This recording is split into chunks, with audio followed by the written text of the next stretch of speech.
Hello, Africa. Welcome to another exciting, promising edition of AAU Talks here on AAU TV, the voice of higher education in Africa. This is a special edition of AAU Talks. I call it a special edition because we have moved our cameras from the Secretariat of the Association of African Universities all the way to Okada, Aidoo State, Nigeria. We'll go for a quick break. When we come, I tell you whom we are speaking to and what topic we're discussing today. Stay tuned. It might seem crazy what I'm about to say.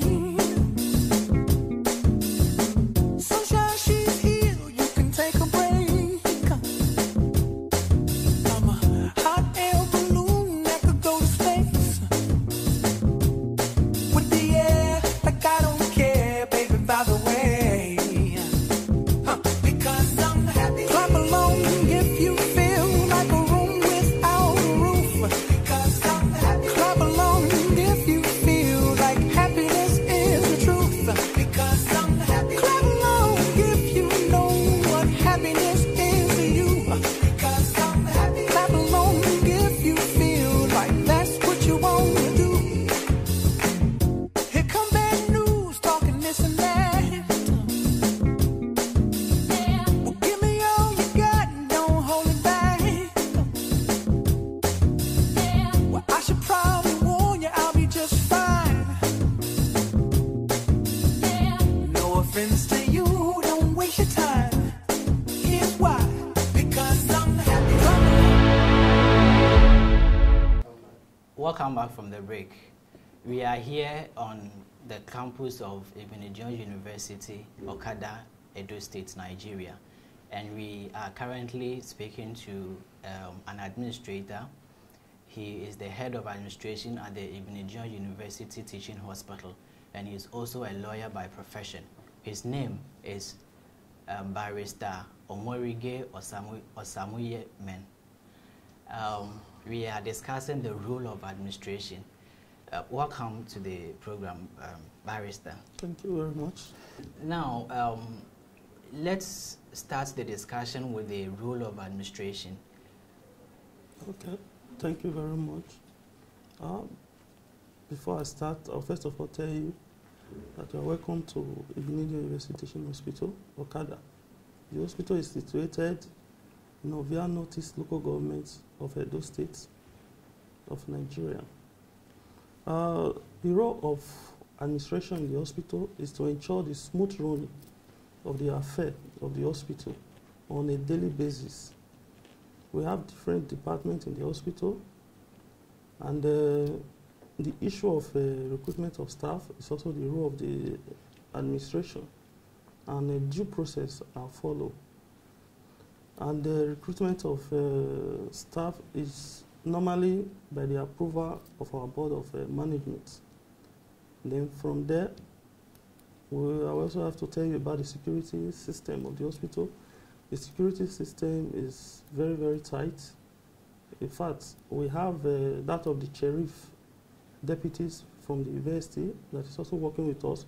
We also have our internal security to ensure that staff and patients are safe within the premises of the hospital. Now, you mentioned recruitment as one of the roles of the administrator. Now, what are the recruitment procedures here at the Igbinedion University Teaching Hospital? Well, first of all, the procedure is that any applicant, first of all, that are interested in any position, normally place an advert of different positions, doctor, nurses. So when these adverts are being aired or published on newspaper, interested applicant will show their interest and apply for various positions. What we do is to collate and see those that are actually qualified for the position they applied for. Then after that, we'll call them for interview. Then we'll subject them to oral and written interview. Then those that are successful at the end of the day, we will call them for medical test. The reason for medical test is to ensure that they are fit for the job. Anyone that have any issue of illness that we felt it will be detrimental to the person's health when he is actually employed, we cannot employ such a person. Because whoever wants to work in a teaching hospital, or just say any organization, you must be subject to a medical test. So if you are diagnosed to have any ailment that is not curable, just take for example somebody with HIV. You can't expect that person to work with us. You understand? It's not as if we are stigmatizing the person, but we feel that that person, in order to prevent other staff from contracting the disease, we cannot employ such a person.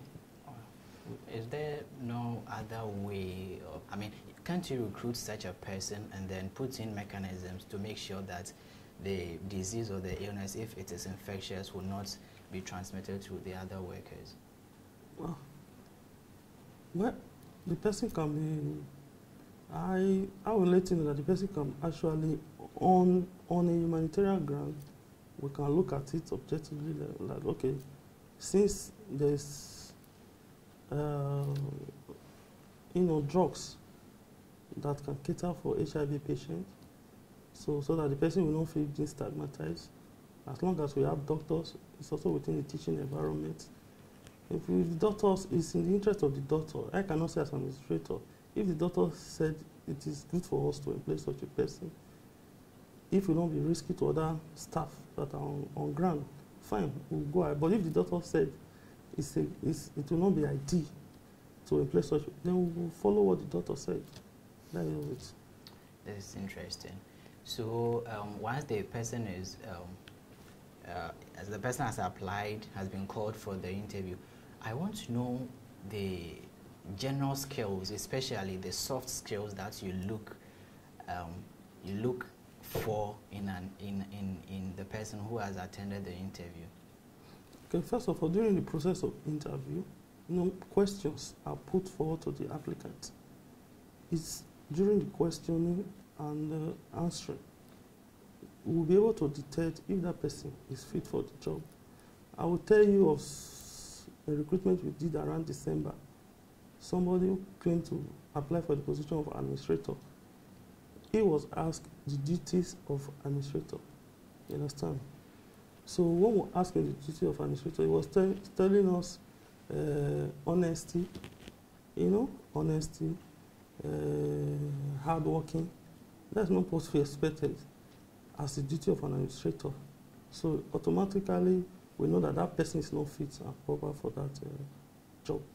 Yeah, so you said the person is not fit. So what specifically do you look out for, the skills? I mean, what skills should one exude in order for you to say that, okay, this person is fit for the job for which he or she has applied? Yeah, we'll look at your credentials.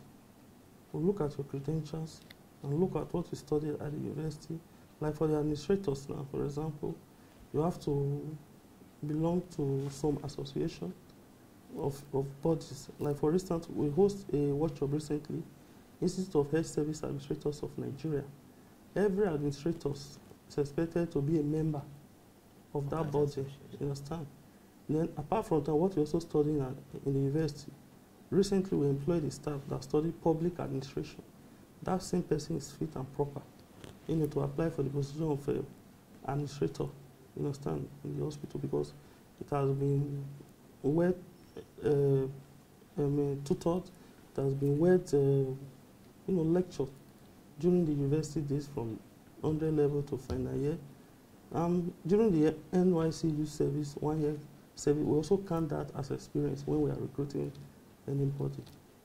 Okay, so once the person has passed the interview and has been recruited into the hospital, what role do you play, do you, the administrator, play to ensure the safety and security of this worker?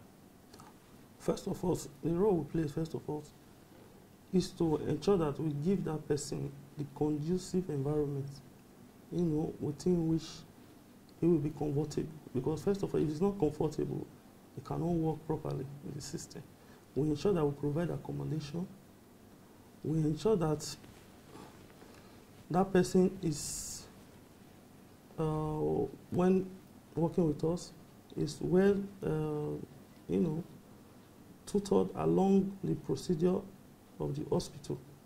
because we have our own procedure. When new staff is recruited, we put you through our hospital policies. These are our hospital policies, that is the do and the don't of the hospital. So you have to be acquainted with such a policy in order for you to flow in the system. Yeah, viewers, we are going for a quick breather. When we come, the show continues. Stay tuned. Igbinedion University, Okada, in the Ovia North local government area of Aidoo State of Nigeria, opened its doors to receive visitors from all parts of the world who came to felicitate and rejoice with the founder of the iconic university, His Excellency, Sir Gabriel Osawara Igbinedion, CFR, on the 20th anniversary of the establishment of the university. Igbinedion University, Okada, in Aidoo State of Nigeria, is indeed Nigeria's premier private and leading university, which has successfully kept faith religiously without fail in the last 20 years to keep to the vision and mission of the iconoclastic and enigmatic founder of the university, Sir Gabriel Igbinedion, CFR, to bequeath to the future generation of Nigerians university education of international standards, where academic calendar is faithfully run without interruption. Welcome back to AAU Talks here on AAU TV. As I said earlier, we are in Nigeria, Okada, Aidoo State, and we find ourselves on the premises of Igbinedion University Teaching Hospital, and we are speaking to the head of administration, who is also a lawyer by profession. Barrister, you see, human beings come in different attitudes, behaviors, and all that. So how do you, the administrator, take care of these, people, these people from different backgrounds with different temperaments and all that? How do you manage the many people who are found in the organization? You're talking about the staff? Or yes, okay, staff generally. Yeah. Well, as is that the way we handle such situation, whether you are irrespective of your background, any ethnic you belong to, whether you are Igbo, Benin, Hausa, Ichekiri, it doesn't really matter to us. In our working environment, we see ourselves as one family. We are not tribalistic. You understand? We are not tribalistic to any of our staff. Just take, for example, maybe there is need to fill a vacant position or promote somebody from one grade level to another grade level. Just because you are not a Benin person, that is from Aidoo State, you are not an Aidoo indigen, that position will not be available to you. We don't do that. You understand? We look at your skill, we look at your experience, we look at what you have contributed into the organization for years. By looking at that, we can elevate you to a greater and encourage you to do more. We are not tribalistic. When it comes to a working environment system, we see ourselves as one family in this teaching hospital. That is why we are be able to work together for years. Okay, there are some people who can do much even without supervision. People who, even when they are not watched, they can achieve a lot. And we have yet another group of people who, regardless the supervision, you are not going to get as much as you want. How do you juggle between these two? No, those that can work on their own without supervision, we have no issue with that. But those that cannot work on their own without supervision, what the management need to do is to train and retrain such staff to be able to meet up with the standards of the hospital. But any erring staff that is found wanting, for example, coming late to work, you are not being punctual, there's a way we also discipline such staff. Or any staff that is involved in any criminality while in the process of doing his work, trying to extort money from patients or extort money from staff. we will discipline their staff. A committee will be set up to look into allegation of what their staff have done. Then at the end of the day, whatever the committee recommended is what the management will abide with. Okay, so what is the procedure? The first-time offender, what is there for them to suffer? Second-time offender, what is there? No, as a first offender, we'll look at it mercifully and pardon you. But as a second and third offender, we will take a drastic action to serve as a deterrent to other people working in the system. Okay. Now let's talk about the issues on clinical meeting. Clinical meeting is a gathering of all staff, doctors, nurses, administrators, cleaners, security. It's a meeting point. We normally hold it on Thursday. It's a meeting point where different health issues are discussed. Health issues like hypertension, like HIV, and so on and so forth.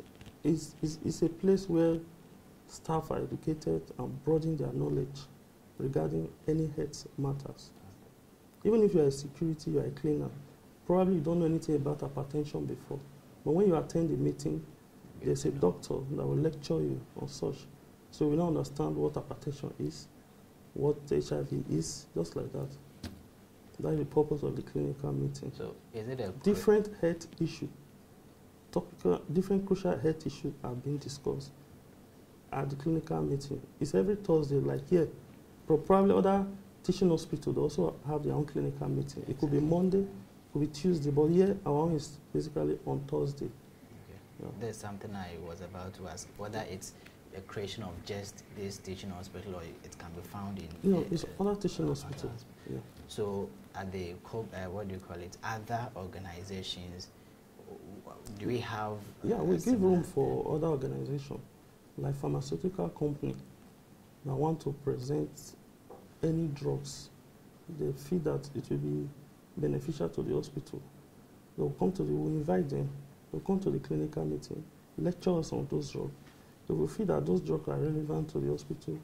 We will buy from them.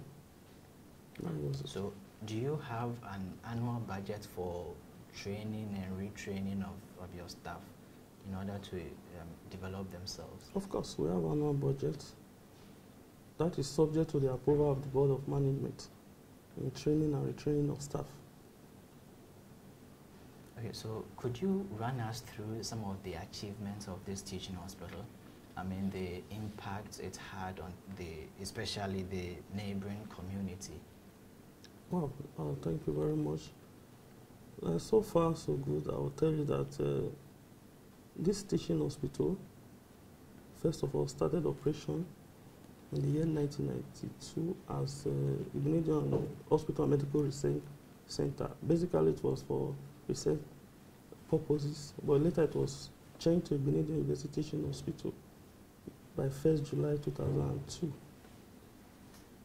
So as a teaching hospital, we have our social worker unit that normally goes out to the interior to interact with those indigent that we feel that they cannot be able to access the hospital. Okay. They normally go there, lecture them on health issue. Sometimes we give them free treatment. You understand? The one will now see that their illness is so serious. What we normally do, we take our ambulance there and bring them to the hospital. But basically, our priority here is to save life first. But for some teaching hospitals, if you don't pay, they will not go attend to your treatment. But Igbinedion is different. That is different. Our priority is to save the life of the patient before any other paper documentation as regard payment or hospital bills. But our priority is to save life first. So apart from this noble impact that you've had on the people around the hospital, is there any other corporate social responsibility that the teaching hospital embark on? Yeah, other social corporate responsibility we have also embarked on is to, normally we like providing what I would call kind of borehole We have synced some borehole for some communities. That's our own part of social corporate responsibility. Areas where we feel that, that people that live in the riverine area, so those waters are polluted and all. So what we do is to, as our own social corporate responsibility, we'll sink a borehole for them, at least to have a good clean water whenever they want to make use of the water for their own good health. Then other ones is that we also do as a social corporate responsibility, like the indigent patient we have in our hospital, we just treat them for free. Then at the end of the day, the bill that have amounted to maybe 500,000, sometimes 600,000. When we look at the patients, indigent patients, look at the parents of the patients, could be a child, could be an adult, but I cannot afford to pay hospital bill. We have a good management team. We just treat them and they will go. Because looking at our proprietor, that is the chief himself, Osamuyimen, Chief Igbinedion, is a philanthropist, he's a humanitarian. He has been doing a lot of things for the indigent of this environment, Okada to be specific, and those living in the interior, especially during his birthday.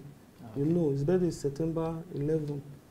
So during his birthday, normally give free treatment. September 11. Yes, September 11 every year. Normally give free treatment to patients. Even our neighboring states, from Ondo, from Osun State, all do come here for treatment. Okay, before we go, let's talk about some of the challenges. Definitely, since there's a human institution, there are going to be challenges, despite the many achievements and the strengths that the hospital has. What are some of the challenges that it faces? Well, first of all, I'll talk about our major challenges here is sensitization of the people who live in the interior. It's a rural environment that live in the interior. When, for example, we sent our staff, team of staff like doctors and nurses and our social worker to the interior, to educate these indigent patients, trying to let them know their health status and everything. The challenges most we face is language barrier. Okay. We don't know how to relate with them. We normally look for interpreter that will tell them these are the reasons why we came. You understand? We normally have issue of language barrier. Yeah. Then that is just major challenges. I was coming to ask you how you intend to address it, but since there is this solution of an interpreter, I think it's been sorted out. Now, how do you see the future of Igbinedion University Teaching Hospital? Wow, the future is... Maybe in the next 5 years, 10 years, how do you see it? The future is very bright. The standard we are now, we are going to improve on the standard on ground. By the next 5 years, I think the facilities that we have now will be more, there will be much improvement on the facility that we have on ground now. More technology will be brought into the system to take care of patients' health care, to ensure that we give them best health care service delivery in the country. Okay, Doc, Barrister, sorry, we are bringing the interview to a close, but we cannot go without asking of your advice to people who intend to also pursue a career in administration. Since our audience is largely institutions of higher learning, some of them would want to pick a career in administration and all that. What advice would you give them? Well, the advice I will give them is that who intend to pick a career in administration, I will just give them that they should be more focused in whatever they intend to do in life. Because some of youth nowadays, If they said they want to become something, today they will become another thing. Some of them are into drug abuse and all that sort of stuff. But I will advise them, anybody that wants to pick a career in administration, you should be well focused and disciplined and ready to be a leader for tomorrow. And, you know, make a research that will be beneficial to the society. This has been a special edition of AAU Talks here on AAU TV, the voice of higher education in Africa. We spoke to Barrister Omoregie Osamuyimen, who is the head of administration here at the Igbinedion University Teaching Hospital. Thank you for tuning, and remember to do same next week. Bye-bye.